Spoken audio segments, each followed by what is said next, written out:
அட போங்கய்யா, நீங்களும் உங்க மேட்சும். மழை விழுக நிக்க மேட்ச் ஸ்டார்ட் ஆக ரிப்பீட்டு, மழை விழுக நிக்க மேட்ச் ஸ்டார்ட் ஆக ரிப்பீட்டு.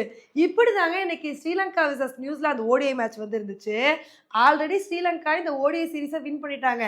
இருந்தாலும் நியூசிலாந்தை ஒயிட் வாஷ் பண்ணியே ஆகும் அப்படின்னு ஸ்ரீலங்கா ஒரு குறிக்கோளோட இன்னைக்கு மேட்சை வந்து விளையாண்டாங்க. இன்னைக்கு நியூசிலாந்துக்கும் ஸ்ரீலங்காவுக்கும் நடந்த மேட்ச்ல நியூசிலாந்து தான் டாஸ் வின் பண்ணி ஃபர்ஸ்ட் பேட்டிங் வந்து சூஸ் பண்ணாங்க. ஆனா ராபின்சனோட விக்கெட்டை ரொம்ப வேகமாவே ஸ்ரீலங்கா வந்து எடுத்துட்டாங்க. ஆனா என்னதான் ஃபர்ஸ்ட் விக்கெட் போனாலும் நாங்க வேற லெவல் பார்ட்னர்ஷிப்பை போடுவோம் அப்படின்னு ஹென்ரி நிக்கோலஸும் வில்லியங்கும் வேற லெவல் பார்ட்னர்ஷிப் வந்து போட்டாங்க. ரெண்டு பேருமே நல்ல ஒரு இன்னிங்ஸ் வந்து கொடுத்தாங்க. ஒரு பக்கம் வில்லியங் வந்து நான் ஹாஃப் செஞ்சுரி அடிச்சு பட்டைய கலப்பேன் அப்படின்னு சொல்லி ஹாஃப் செஞ்சுரி வந்து அடிச்சாரு. இன்னொரு பக்கம் ஹென்ரி நிக்கோலஸ் நான் அடுத்து இந்த ஹாஃப் செஞ்சுரி அடிக்க போறேன் அப்படின்னு 40 ரன்னுக்கு மேல எடுத்து பட்டைய கிளப்பினாரு. ஸோ இவங்க ரெண்டு பேருமே நல்ல ஒரு இன்னிங்ஸ் வந்து கொடுத்துட்டு இருந்தாங்க. இவங்களோட பார்ட்னர்ஷிப் வந்து ஸ்ரீலங்காவுக்கு ஒரு பெரிய நெருக்கடி வந்து ஏற்படுத்துச்சு. கரெக்டாக 21 ஓவர் வந்து கம்ப்ளீட் ஆச்சுங்க. அப்போ நியூசிலாந்து எவ்வளோ ரன் எடுத்திருந்தாங்க அப்படின்னா 112 ரன் வந்து எடுத்திருந்தாங்க. இவங்களோட பார்ட்னர்ஷிப் அப்படியே கண்டினியூ ஆச்சு. இன்னைக்கு நியூசிலாந்து ஸ்ரீலங்காவுக்கு ஒரு பெரிய டார்கெட்டை கொடுக்க போறாங்க அப்படின்னு தான் வந்து எதிர்பார்த்துட்டு இருந்தோம். ஆனால் அப்போ விழுக ஆரம்பிச்சதாங்க மழை. அதுக்கப்புறம் மழை வந்து கொஞ்சம் கூட ஸ்டாப் ஆகவே இல்லை. சரி, அப்புறம் மழை கொஞ்சமாவது நிற்கும் மேட்சை திரும்ப ரீஸ்டார்ட் ஆகும்னு பார்த்தா அதுக்கப்புறம் கொஞ்ச நேரம் இடையில மழை நிற்கிற மாதிரி இருந்துச்சு. எப்படியும் மேட்ச் ஸ்டார்ட் ஆயிரும், இந்த மேட்சை நடத்தி முடிச்சிருவாங்கன்னு பார்த்தா அப்புறம் மழை நிற்க கொஞ்சம் அதுக்கப்புறம் விழுக, மழை விழுக நிற்க அப்படின்னு இதே மாதிரி சுச்சுவேஷன் வந்து இருந்துச்சு.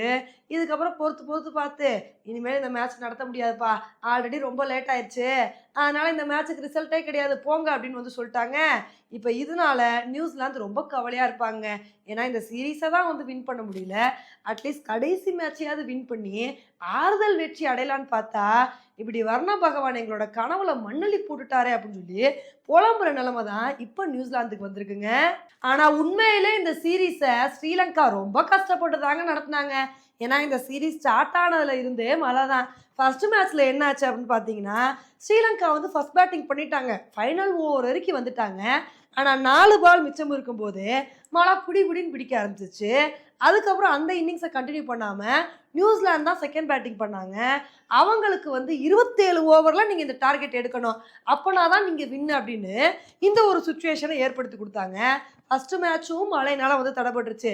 சரி, செகண்ட் மேட்சாவது மழையினால தடைபடாமல் ஃபுல்லாக நடக்கும்னு பார்த்தா செகண்ட் மேட்சும் மழையினால வந்து தடைபட்டு 47 ஓவர் மட்டும்தாங்க வந்து நடந்துச்சு. சரி, 2 மேட்ச் தான் இப்படி ஆயிடுச்சு, கடைசி மேட்சாவது மழை இல்லாமல் நடந்து முடிக்கும்னு பார்த்தா கடைசி மேட்ச்சு மழையினால நடக்காமே போயிடுச்சுங்க. ஆனால் இப்படி என்னதான் மழையெல்லாம் வந்தாலும் நாங்கள் எங்களோட ஹோம் கிரவுண்டில் கன்னு மாதிரி இருப்போம் அப்படின்னு ஸ்ரீலங்கா நியூசிலாந்தை வீழ்த்தி கெத்தா இந்த ஓடிஐ சீரீஸை வந்து வின் பண்ணியிருக்காங்க. ஆனால் இந்த ஒரு ஓடிஐ சீரீஸில் நியூசிலாந்துக்கு தாங்க ஒரு மிகப்பெரிய ஏமாற்றம். T20ல டஃப் கொடுத்த மாதிரி டஃப் கொடுப்பாங்கன்னு பார்த்தா ஓடிஐ சீரீஸில் நியூசிலாந்து ஒரு மோசமான பெர்ஃபார்மன்ஸ் வந்து கொடுத்துட்டாங்க. ஓகே ஃப்ரெண்ட்ஸ், இந்த ஒரு மேட்சை பற்றி நீங்கள் என்ன நினைக்கிறீங்க அப்படின்றத என்னோட கமெண்ட் செக்ஷனில் வந்து போடுங்க. இதே மாதிரி இன்னொரு வீடியோவில் உங்களை வந்து மீட் பண்ணுறேன். Bye friends.